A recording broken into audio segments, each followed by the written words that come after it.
Mana mana. Mana mana. Mana mana.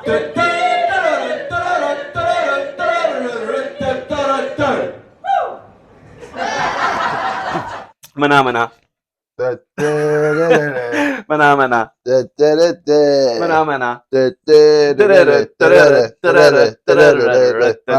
mana. That's sad. Hello and welcome to Backbone Bites with myself, Jimi Longmuir, and my very special guest today, Neil Leiper. How are you doing, Neil? I'm alright, mate. How are you? Good. All the better for only springing the fact that we had to sing Mana Mana on you 2 seconds before I hit record. I took the wind at myself with that one, mate. No, I mean, I'm not much of a singer, so I like to think I'm a banging singer in the house where I'm the one that's listening. I sound like all the greats, you know what I mean? Elton John and Sam Smith, just across the board. So. Yeah. All right, so basically we're here to talk about life after lockdown, and Right. I'd only gigged with you once before lockdown in Clutha, I think. Aye. But, That's right. and then I started seeing you in the telly, but I seen Beats. I can't remember if it was before or after I met you. Oh, I don't know actually. I think it may have been before. I honestly can't remember. What was that? That was 2016. Excuse me. I made it, and it was released in 2018, which is usually longer than normal. It's usually the next year, but things happen. So I'd seen you in that, and then I watched Screw. Right. Okay. Seen Screw, and I was like, "That's Neil, where's Neil?" And then you've gigged with us a few times, and you've been in the Old Oak. Aye, I was. Aye. So what was it like, kind of returning to a film set? Because we know what it's like returning to a comedy. That's what this whole podcast's about. But what was it like returning to a film set after COVID and the pandemic? Oh, it was quite. I mean, it was during kind of lockdown that we done Screw. Right. What's appropriate, wasn't it? Well, aye. Set in the jail. Exactly. And I remember actually done a bit of work with a couple of boys in the jail through video link, and one of them says, "I'm glad to be in here," because it was much more protected. Aye. But it was crazy. It was tense. There was a COVID kind of supervisor. I remember getting tested. You're always getting tested, and then there was a break before I came back filming, and I'm sitting in this big hall, and they're like, "You've got 2 tests to take," and I'm like, "Surely just the one's enough." They went, "Because it's been such a long period of time that's passed, we need to double insure," because the insurance for companies like production companies were losing so much money, so they were on it, and just through time it started to disappear. So did that affect? Because I mean the show was great. It was a great show, you know. I'm just wondering how it affected the production itself and the acting and the. It didn't really, because they managed to design it in such a way that it was bubbles. So your cast, especially your principal cast members, they were all living together in their bubble. So the hardest thing was if there was any kind of like kissing scenes, for example, what they were having to do was you weren't allowing that. So you had to kind of plate the shot. So you have one person standing there, shoot it, and then you get the other person standing there, shoot it, and then you marry up. By just putting the 2 shots on top of each other. So kind of like when you get the same actor to play twins or something? Aye. Which is mad. I mean, you're doing a one-shooting scene and you're not wishing anybody, you're just one-shooting the air. Which we all done when we were wee, hoping that the lassie in the school fancied us and we'd get a kiss at the disco. Well, I've actually got some of the stills from the shows coming up, so hopefully you can tell me. Well, that one was one of the one they've done that technique with. And you've worked with Ken Loach again. That's 3 times you worked with Ken. Twice. Aye. I haven't actually seen Old Oak yet. Have you not? No, I've watched it in fast forward. Aye, just because you're trying. Aye, and then I realised that you'd sent me the bits that I got anyway. Aye. Just for the sake of anybody watching, man, I spent about an hour trying to get screenshots from the Old Oak, and it was a nightmare, man, because I usually arrange my partner's Netflix. Right, okay. So when I tried it on my tablet, I had to get a code that I didn't have the phone number for because she was in her house. It was 2 a.m. And then I went on to Netflix. Every time I tried to take a screenshot, it was blank. And I was, oh my God, it took me about an hour to get these. And then opened up a message for you from 3 hours before that, Aye. and you'd sent me everything that I needed anyway. Aye, I know, because when you asked like, if I forgot anything, it's one thing I don't do. I don't take pictures or anything like that. I know we live in the world of picture taking, but I'm just not like that. And also, the last job that I did, everybody was brought together and reminded with a stern voice, don't be taking pictures, because somebody had obviously sent one out. What was it, a new Star Wars or something? Well, it's just they have to, because of piracy. Ken Loach, let's say like you get films out before before the release. Ken Loach is like one of the only films that is so protected that doesn't come out until the day. And I think that's the production company, 16 Films. They've worked with quite a lot, so they're very. They're right. Do you know what I mean? You want to protect your product. And also create a buzz and an appetite. Well, in that case, I won't say where I sourced the old dog from. Well, it's after the fact now, so it's all right. I mean, we're all being known from time to time because we're too impatient. You know what I mean? I like to see it now. Ken Loach, known for his infinite wisdom and temperate nature. I'm the one that gets a grudge against. Well, that's 50 years in the business. I know, he's a legend, man. So, so I'll need to sit down and watch that properly, man. I've not even seen Sorry I Missed You either. Oh, so I seen a bit of it, because the young boy that was in it with me near the start, he's actually in it later on, and I can't say why in case anybody hasn't seen it and want to watch it. But he was in that, so we spent a lot of time together. He's a local boy. He'd never really done acting before, and Paul's the writer, Paul Laverty. Aye, he was like, listen, because he knew about my background in terms of working with kids in care and all that sort of stuff. He was like, used to be a good mix, because he had a wee bit of a tough time growing up. So that's a good thing about Ken Loach films, though, man. They're just excellent. They're just all brilliant, man. Like, it gets the real deal, and I mean, years ago when I done the Angels share, I was rated because I'm like, I'm an actor. You know what I mean? I can act the real deal. And also Sweet 16, when I heard that was getting made, I went, right, this is made for me. And they got a semi-pro footballer who's obviously went on to do amazing things, and he's tremendous. But as an actor, and a young actor who's hungry, you're like, I could have done that. My pal who plays pinball, he was outstanding. So that combination of bringing the real deal, people who aren't jaded by the game, and with folk who have been acting for quite a while, it's a great combination. Because you work off each other. You don't overthink it. Yeah, I was going to, before we got into the slideshow, I was going to ask you some questions about like how you get into acting and your love of the craft, but I think you've answered a lot of that without me even saying it, you know. But what I will say is I was really lucky. So when I was in primary school, we were a hop, skip and a jump away from Paisley, and they had a youth theatre, and they would do productions, themes, like bullying and all that, and I got into it and I loved it, and they asked me to go along, and at that time it was £1 a week for a 2-hour session every Sunday, and 4 weeks later I got a part in a short film, whereas now it's like, it's a lot of money, man. And how can, like, youngsters, we're all feeling the pinch, do you know what I mean? We have done for quite a while because of the governments and all that. But so you're just like, there's something where you can express and be so imaginative and creative and forget about all the garbage that's going on outside. Can I afford to pay £32 a week for that? So we're kind of removing that from. Not everybody gets the opportunity, and I think that's not right. Well, there's been a lot of talk of that in the past kind of 10 years about how in the 60s, from the 60s onwards, there was a massive influx of working class voices in the arts, and film specifically.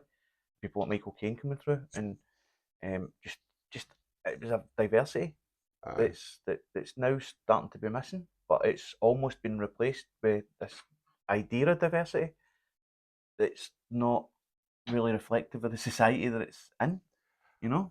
Without a doubt, I mean, the amount of times I've missed out on opportunities or jobs where it's like the classic Ned, for example.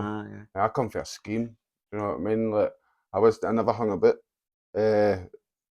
with anybody like gangs or anything like that, but I was at school with them. And what would happen is trained actors who went to like, expensive places and all that would get the job, and it'd be ripping out them that they're from middle class, upper class backgrounds, and I'm like, why did you give them that? You know what I mean? I know exactly. I can embody it. It's. I wouldn't even break a sweat, but they don't want that association because it's dominated by rich folk. Maybe upper middle class and trained. I mean, I'm more and more all the stuff I'm doing. I'm starting to get the feeling that there should be more people beating their own path. I think that makes the most interesting things, you know. And training and education is always a good thing, but it should be more put in the hands of everyone. And the industries themselves should be less geared towards making training and education a guaranteed fast track, because that ultimately leads to kind of bland product. I mean, that's maybe a bit of an exaggeration, but also kind of true. It can be. I mean, I think what annoys me is, so for example, we've got the 5th most prestigious arts university as such, and when it comes to the acting side of things, it was now put into legislation conditions that a certain amount of people have to be from a working class background. That having to put that in is shocking enough, because it should be who's got what we're after. But it's not about money. It's about the talent that we can nurture and send out there into the big bad world and hope that we'll do a good job. That's the way it should be, irrespective or regardless of what your postcode is. It shouldn't be a postcode lottery. So. Totally, man, totally. All right, so we're getting into some weighty subjects. Let's introduce a wee bit of levity and have a look at what you've been up to the past 2 years. Job for that, man. Aye, go for it. Excellent, cool. Here we are at the first pictures back in the Lincoln. You right at the front, me beside you, Brian Kavanagh, Kirsty Lynch, Tia Sorgen, Stevie Coulter, Liam Dolan, Leo May, and James Grant. I remember everybody's name there. You did, well done, man. Well done. That's a crowd. I think I was back at. Fortunately, it wasn't the only crowd. Just another that's a great lineup actually, man. It was a really good night. I think it was the first gig you did with me at lockdown, wasn't it? I think it might have been, aye. In fact, because I remember the boy, Leo, I was just like, he was hilarious. And we chatted after it outside. Just that typical, right, we'll see you about it and all that. They were all great. They were all brilliant. It was a fun night, man. I've not actually seen Leo much for a while. I've been quite a lot since I started, man. I'd like to see him back out there more. And that's us moving on to the next one. That's you that night. I've had to use the flash in that one and then try and edit it, man. That t-shirt's a belter, isn't it? I love it, man. I actually had to get a new one because it was fading. Aye. You re-upped. That's it. It's a uniform. No, because I see it. It was a YouTube video, and it was in America, and a woman had shouted on our son, and he had autism, and he came through, and she was like, "What are you doing?" And he was like, "I'm ironing." He wasn't best pleased that she had interrupted his ironing time, and he had that t-shirt, and I went, I fucking need that t-shirt, man. That's an absolute belter. And I've actually gave a few to people as presents, so that's like kind of their gang colours. You know what I mean? You're a VIP. And you're now literally the princess squad. Oh, aye, ready to tear it up, man. So did you have to source it? Like, did it take you long to find it? I just basically went on to Amazon, wrote Princess Squad, and boom, 18 quid. Best Buy, there we go. Princess Squad. That's me really getting smug about it. Do you know what I mean? But who I dare you to say something to me. I mean, oh yeah, angry, fuming homophobes out there. You know you want it. Can't touch this, so. Always enjoy your sets, man. I wish you would do more comedy. Especially wish you would turn up for the ones you're booked for. I know. And do you know what? That's no me, but unfortunately, life can just cause. Right, I know the comedy's a secondary thing for you. So. But I love it. That's the thing.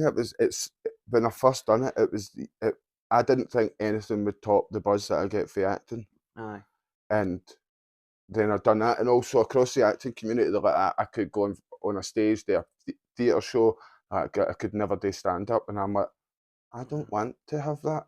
I want to see what it's like. Aye, you don't want And that fear, aye. I got the opportunity, so it's sensational, the buzz, and you rely on what the audience gives you more than what you're giving the audience, I think, because I mean, you can have all this material, but if you're not feeling them absorb it, then it's just doesn't pointless. matter.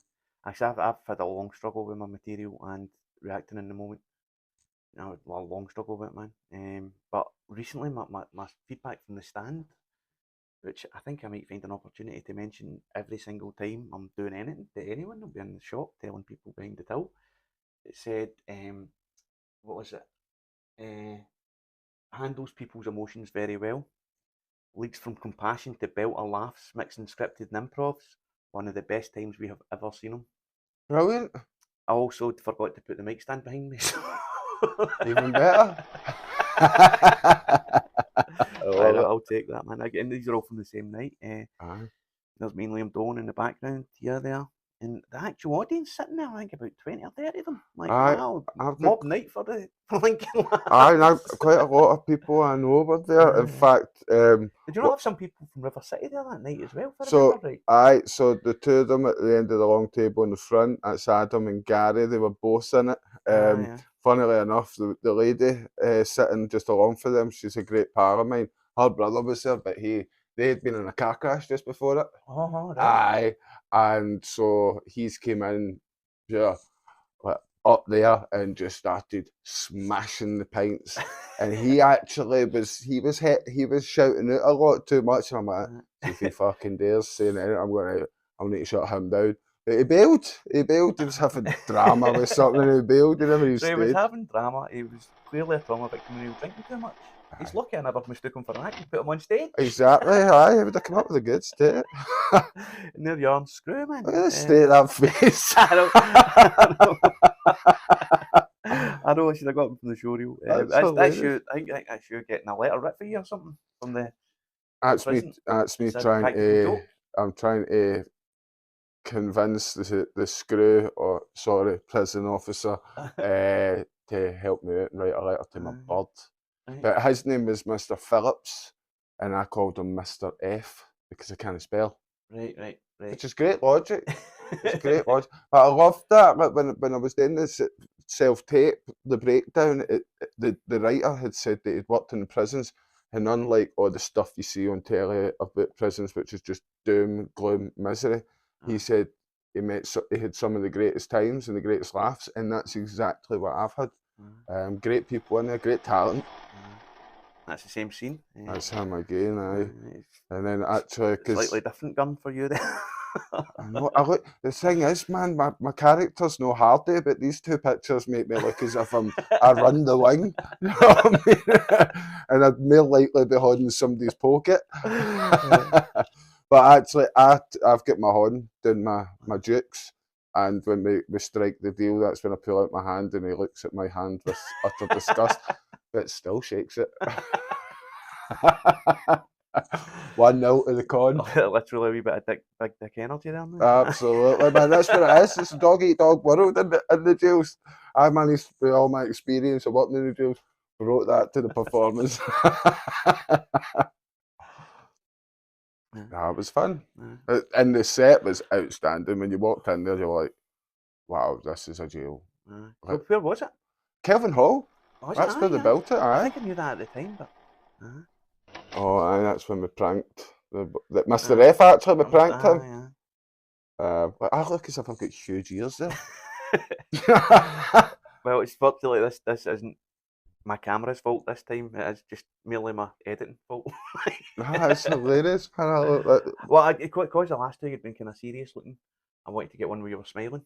And because that was a good joke, and he was a really nice guy. Gary, I think his name is, but he was because the minute I found out, I couldn't believe I got the job, and they were letting me do it in my own accent. That was incredible, and I was chatting to him, but he was in the MIB International. Oh, One right, with Chris Hemsworth and Liam Neeson. I haven't seen that, but it's cool, man. It's decent. I think what's good about it is because they've stopped using Tommy Lee and Will Smith. They kind of brought. Forget to twist that Will Smith. No, I know, but I mean, Tommy Lee Jones could not take a smack like that at 82 of it. No, he's hardy. Do you know what I mean? Will Smith would get his bum scalped. That's old oak. Yes, indeed. Interesting plot point with the camera. I know, and also, but now I know why I was afraid to have too many pictures of you. Like, in case I get barred, my camera broke.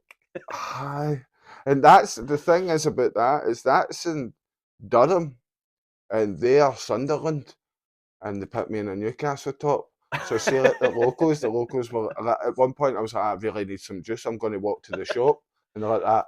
I don't know if that's a wise idea. And I put a denim jacket on it, man, and I'm like, that's even further not a wise idea. So, the same, and then of course they hear you speak, so he's not just a Newcastle, he's a Scottish. I know, man. I mean, look. I did not take that photograph. That was a still within the film. It's not my fault. No, I know. It's just the thing was, he said, "Help! Let me on this bus. I'm wearing a Newcastle top and Durham." But see, all the people on the bus, they're actually refugees. They all came over here to escape war-torn countries, all that sort of stuff. And I've played all sorts of nasty characters, heroin dealers, like pimps, all that sort of stuff. And when we done a rehearsal of that, there's children on that bus, and I'm screaming this stuff, and it was after it. And I knew the answer to it, but I had to go back up to the first assistant director and go, listen, this is really uncomfortable. He went, don't worry, we primed them, we let them know, we spoke through it all. And actually one of the other actors, but so close to home, that get quite upset. But great people and a great community. I think I remember you talking about that actually at the time. How uncomfortable it made you feel. But it's important to be able to inhabit those characters, to understand them. You know? Completely. And that film in particular highlights the ignorance. You know what I mean? Highlights the futility of ignorance and hate. I think it's misdirected very cleverly so by governments. So if you grew up in a single industry town and the government shut down that single industry and then never put anything in place, you have nothing, abject poverty, misery, and then obviously drugs come into the scene. And then the government go, we're going to help these people because we kind of are to blame for the state of their country, bring them in and give them everything, but don't give these people everything, but blame them. So you're going, no, be angry at the government, not these poor people. And that's the aftermath of the thing where the lassie asks about her camera. Me with my carrier. You're getting just pure steaming, man. It's shocking, Neil. You were at it. I mean, look at the denim jacket. I mean, that's enough to drive anybody to go and get a carrier. To be fair, the denim jacket mostly covers up the Newcastle top, so it probably helped you out. For my own safety. And actually, there's 3 bottles of beer in there, and I sat them down, and one of them went over and smashed, and I'm like, oh no. And the props master, he was just like, and at the end, can't take these Newcastle top wearing Scotsmen anywhere. And at the end of it, he came up and he held it. He was like, I'll hold out your hand, and he gave me a wee badge saying, I'm shit with props. And I'm like, thank you so much. He's a great guy, him. So I don't suppose the bottles were Nuki Brown? No, no, Stella or something like that. No, wife beater. There we go. The jawline on that. I actually got to, because Ken was like, how would you speak to her? Do you know what I mean? When she was like, oh, you broke my camera, and I'd be like, you're talking mince. And he went, keep that. And I was like, yes, it's pure Scottish, possibly even just pure West Coast. But he never used it. They never used it in the cut. Right. I'd actually, because I'd scanned through it. I didn't realise how you were right in the front of the film, so I'm way all over the place. and then writing the film. And not only that, you'd actually already sent me the bloody scenes anyway. I sent you them, man. I know, because the whole thing, like, I didn't realise that actually the first most prominent voice you hear in the film is myself. Yours, aye. Just this ridiculously grotesque racist you played a villain in sorry, we'll talk about it in a minute. Moved on to the bungalow. There we go, uniform once again. Always donning it. Paisley that's where it all started. Paisley was where the acting started. So just along from the bungalow, was where I first, the Paisley Art Centre, that's where I first. Richie McMahon's gig at Bungalow. Aye. He's on again on 28th of July this month. I think he's got Graham Mackey's headlining has been on here. So that'll be a good one, man. Probably a spot for you if you're 28th of July, Sunday 28th of July. Sunday 28th of July. Okay. So it's kind of putting you in the spot there when the mics are hot. Well, I tell you what, when I'm being recorded. One day is I'd make sure I'd be there this time. I'd be like, listen, don't die the day. I've got a gig tonight. You just shut up. I've got a gig. But that's not even my gig. That's Richie's gig. So I'm going to take some right rotten pictures. Good. As long as you get Princess Squad in it. That's a good one. We've got to represent. I love that room, man. Richie's doing such a good job of the place. It's a good venue. It's a good venue. And every time I talk about it to anybody from down south or anything like that, I tell them about it. I always make sure to point out that it's the place where all the punk bands went. Because Glasgow City Council outright banned punk. So all the touring punk bands went there. I remember when it was a Crowbar, which was a great place, tremendous. So, and then that shut down. I think there was one up in the city centre. And I was like, that's a sad loss. But then it got taken over by the fellas who created the bungalow, and I'm like, yes, resurrected. It's great. It's a great space. It's fantastic, man. Yeah.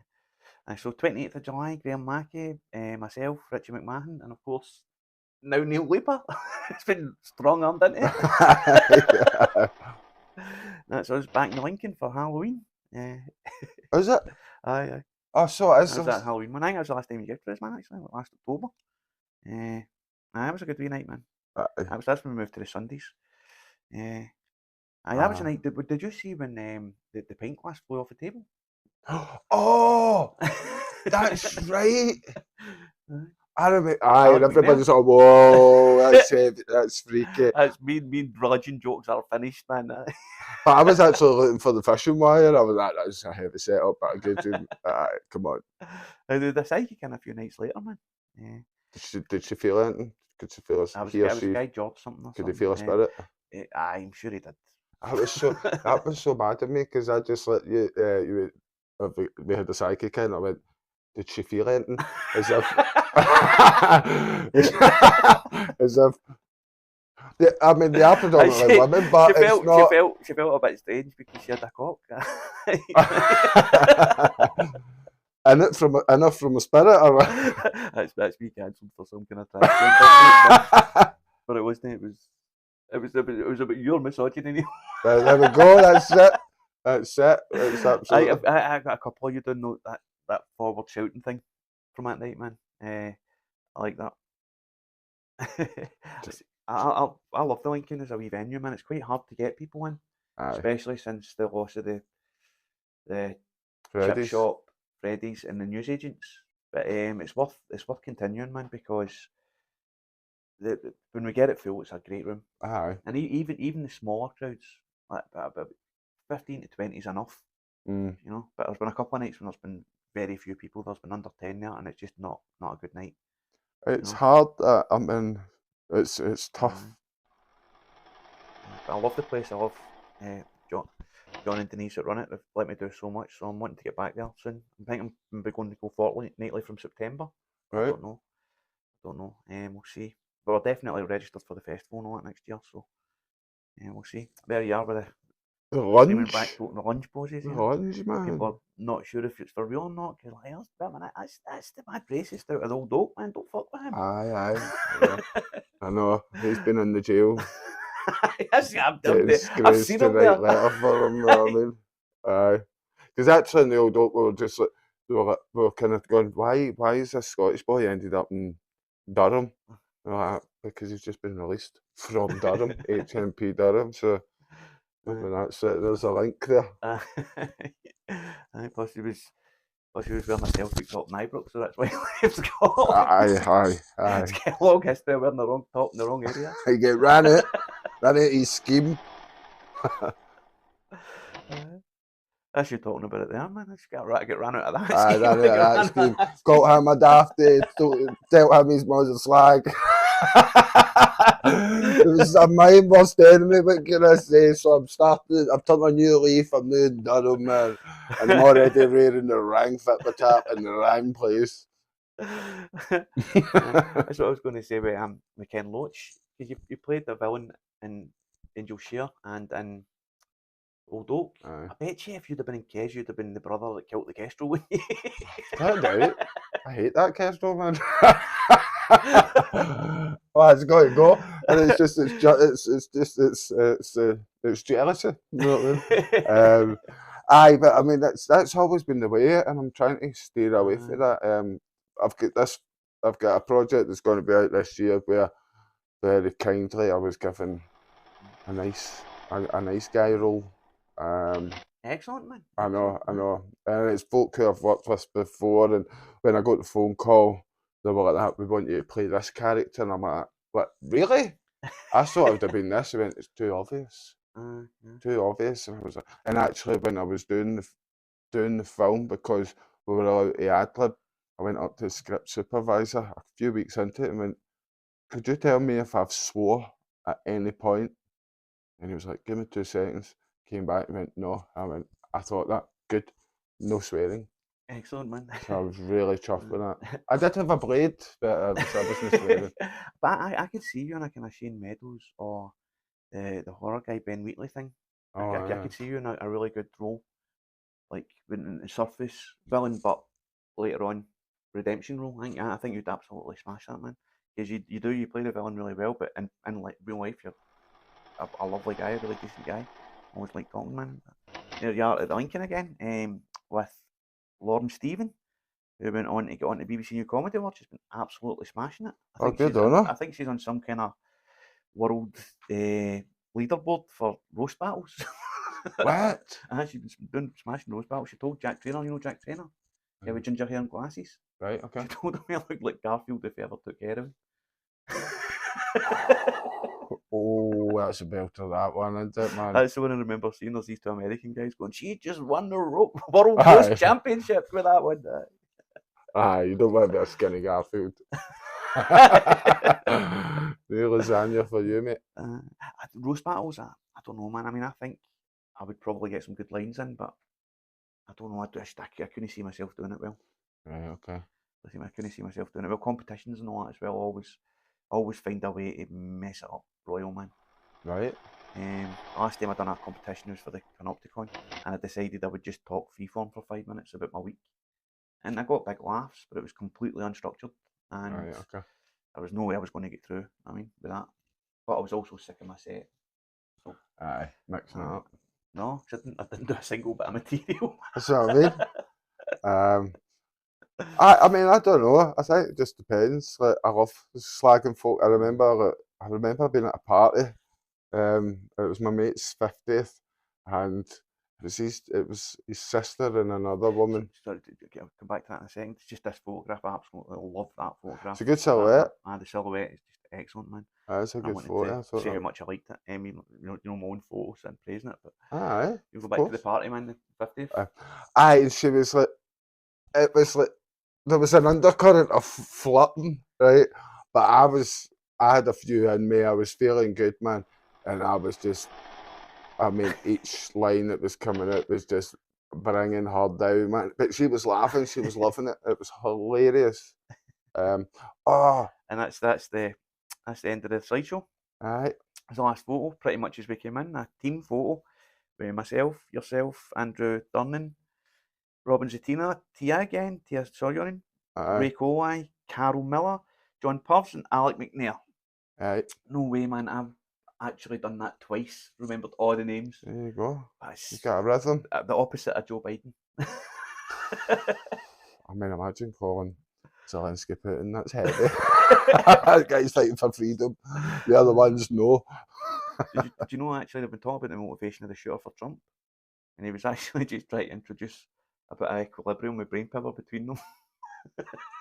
There we go, man. It's me cancelled again, because apparently in the past week, Donald Trump's became something between a martyr and a superhero.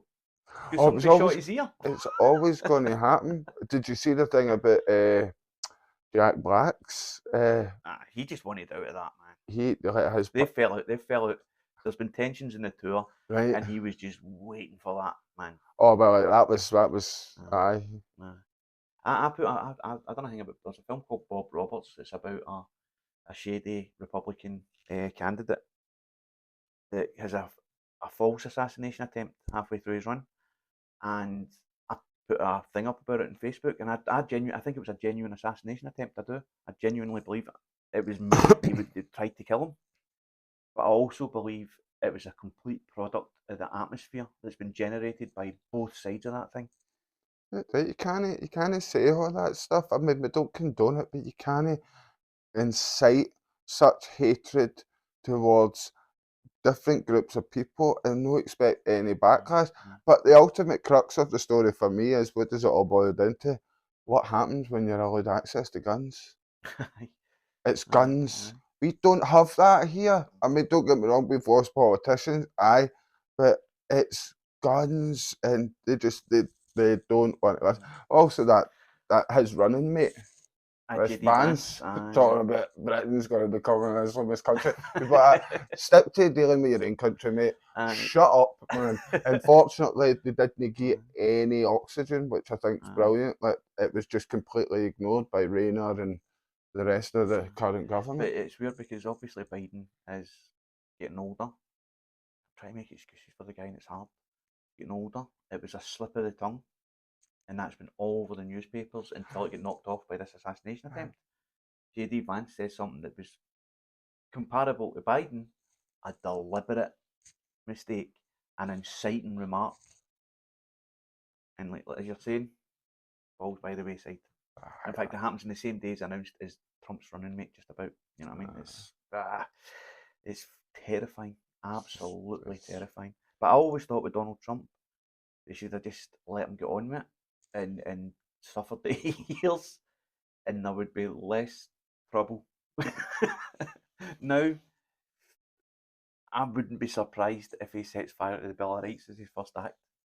I mean, politics is just bonkers now. It's true Orwellian.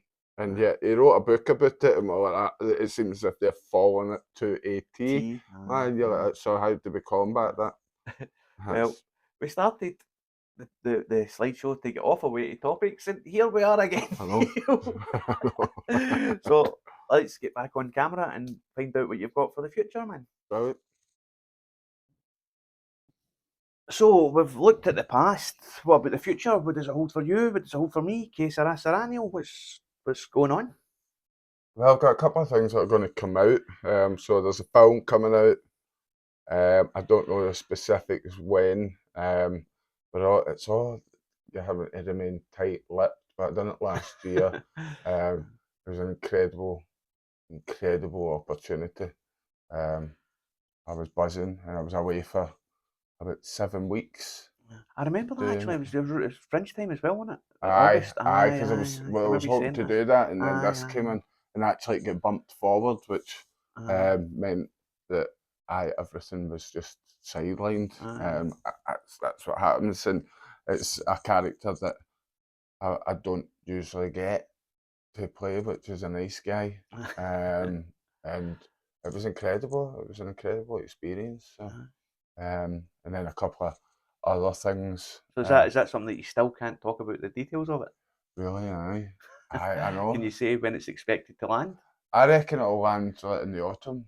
Excellent. Absolutely. So I think it's Animal Vegetable Mineral. What? Animal Vegetable Mineral. I try throw out wee questions to give a guess. But no, it was great for the game, the industry up here. And that's been like all year. I had nothing. I was just working, doing social care, and like this is the acting game. And as always, when I teach students, I'm like, listen, you can go up for 9 auditions, not get any of them, and feel just spent by it. And then you get 1. You get that tense, and it cancels out all the knockbacks. You really need to be able to cope with the knockbacks, which I'm only realising and able to now after hitting. It's one of those things that's hence, you know what I mean? It's afterwards you realise that the knockbacks, the hard times, are what mould and shape you. Completely. And make you ready for the good things. Aye, absolutely. So, and I think that because it's such a small industry up here, I think I'd always recommend creating your own stuff as well. So me and a few friends, different projects, we've got a couple of irons up. Promoting the old backy, you know what I mean? Don't smoke, kids. What's that? Nothing. Just a note to Kingsway Community Connections. We're not smoking in here. We don't condone it. No, we weren't. Absolutely not. Outside. Although your smoke alarms don't seem to work. So I done a play pre-COVID. It was an idea that I'd came up with, and we got it on. I teamed up with a pal of mine who's a writer, and we got to do a play a pint of pint. Oh, cool. It was called Cool Dads, and it was all set on the touchline of under 13 boys football. Oh, all right, it's cool. Not about the kids, you know what I mean? It's about the parents. I've got a member of my family, I won't say who. Right. Who's the only spectator in the history of a certain sports club to ever get a red card from the referee. There you go. I'll make sure we incorporate that into our storyline. Because that's hilarious. That's the thing. The referee's like, in fact, I've never done this, but I'm showing you this. The shame on you. And probably people who are guessing, who know me and my family, will guess immediately who I'm talking about. They already know the story. Don't need 2 guesses, just the one. But that's why, because I remember playing football. My dad never came. Oh, so sad. But it was all the other dads and the mothers, you know, like, you're lunatics, man. Calm it down, it's a game of football. So we'd really like to try and see where that can go, because it's hilarious, and it sounds like fertile ground for play. So but hopefully transfer it into kind of a lot of the TV, maybe. We'll see. But so that's exciting. So yeah, just keep on doing the good fight, so to speak. I'm going to be starting college. Right, cool. Decided to go back to school, but that was all born out at the start of the year, where I've not got a pot to piss in. I'm wondering when my next wage is coming. I don't really want to go back to social care, because I was enjoying having the breathing space from that, but I've always been interested in psychology. So I realised I can't just go into uni and go, let me study psychology. So I'm doing a course of criminology and social sciences. Excellent, man. Excellent. I'm looking forward to that, man.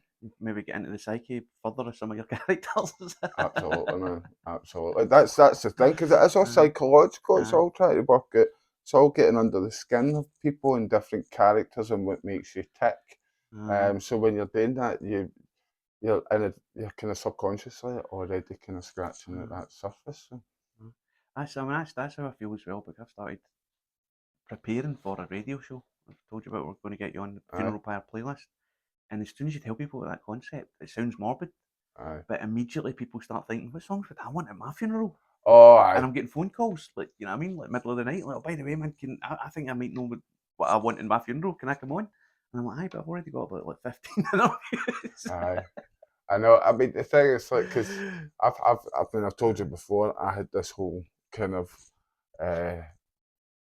skit about that. Where I was the first. You messaged me back immediately when I told you about the show. I'm into that, because these people are actually, I think you were here to do that, but I tricked you into the podcast. You did. But you know what? It's all right. I'll take the sacrifice. I'll sacrifice that, because it's like I've got to listen to that for the rest of my life. Why? It's a bit like if you go into a guitar shop. That they've got a list, so when you're trying to play a guitar to see if you like it, there's a list of songs that you're not allowed to play. Like Wayne's World, that No stairway. No stairway, because these poor people that work there are like, oh, I've just heard a terrible rendition of, you know what? Play the drums. You can't play the guitar. Like, on a scale of 1 to 10, how bad in the Rolf Harris? Oh, what? Aye, there we go. That. So, I love it, and that's what I was thinking about with songs and all that. There's so many out there, but they're themed my choices. Well, I think the reason I'm kind of talking about it now as well, apart from to get a plug from a future radio show on my own podcast, is that listening to those songs and thinking about those songs makes me realise like stuff like Lou Reed's albums, like 1992, Magic and Loss, and Songs for Drella by Andy Warhol, and other stuff is how I developed an understanding of mortality. And actually within that is like the magic of creativity. You know, the fact that you can get songs that deal with that specifically. You know, and how you articulate it through what you know best.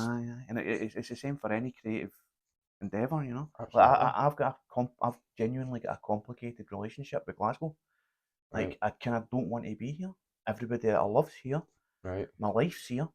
I was kind of happier away from here. Right. But I go out into town a couple of times a week and just get pictures of Glasgow as it is. You know, and I'm not romanticising the place. I'm just seeing it, and I'm getting photographs. It's helping me come to terms with my relationship with this mental, beautiful, insane, ugly, amazing place that is Glasgow. It's all encompassing, isn't it? But I mean, it's like that. It's like that anywhere. Do you know what I mean? I remember going to Adelaide and for the festival in 2012, and the first thing I went was the layout of the place was like Glasgow, so I immediately felt settled. I went, I'll be able to navigate. It was Glasgow in 33-degree heat. That's the way I called it. And then I started to see the underbelly, and I was just like, I remember walking back to my digs, and an Indigenous person came out of the police station like that. How's it going?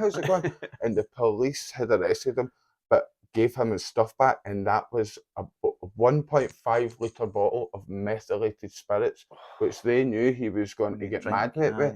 And I was like, how you would never do that. That was like imagine getting caught with coke, do you know what I mean? And because the police are prejudicial against you, they're going, take your bag of gear and go and die. Remember, smash any windies, you're back in here. Come on, protect the windies, save the windies, man. But you got to Adelaide and you're like, okay, the only one thing, there's a Duke of Wellington statue, it's missing something. And the traffic cones aren't the right colour. What did they do? Can he post as a traffic cone? They don't know how to do Duke of Wellington. Blue and white traffic cones. It would appeal to one side of Glasgow, not the other. There'd be an outcry about that. You know what I mean? So, I love Glasgow. But I do. I mean, it's my side, you know what I mean? My side, but it's took me a long time to really feel comfortable. You know, because there is that edge. That makes us Glasgow. You know, that's what I love about it. There was a couple of wee guys when I was out taking photographs, and they wanted to pose. And I'm like, oh mate, I don't take pictures like that. I go for atmosphere, mood, and unrepeatable moments, right? And he grabbed his pal and he went, "Oh, this is an unrepeatable moment. Me and his missus let us out tonight. That'll never happen again." That's a belter. See, there's the humour. That's Glasgow. Aye, absolutely. I mean, it's a one-in-a-lifetime chance. It's an opportunity. Don't miss it. And there's another guy, Kelvin Hall. Actually, we were talking about the film Screw. You're probably inside filming at the time, and he's walking along the road. He's on the phone. He's got a bottle of Buckfast, right? And he's seen me with the camera. And he's like, "Oh, mate, get a picture." So he started posing for the picture, right? And then he started shouting at his pal. He's like, "Well done, I'm getting my picture." It's as if he was coming at a film premiere or something. His mate was like harassing him. You know what I mean? As his agent.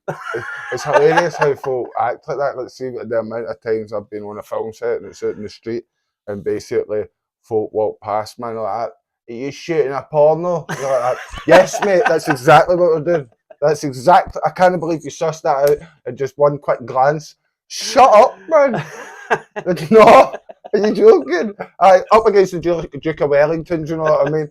As we want to bring that kind of, honestly.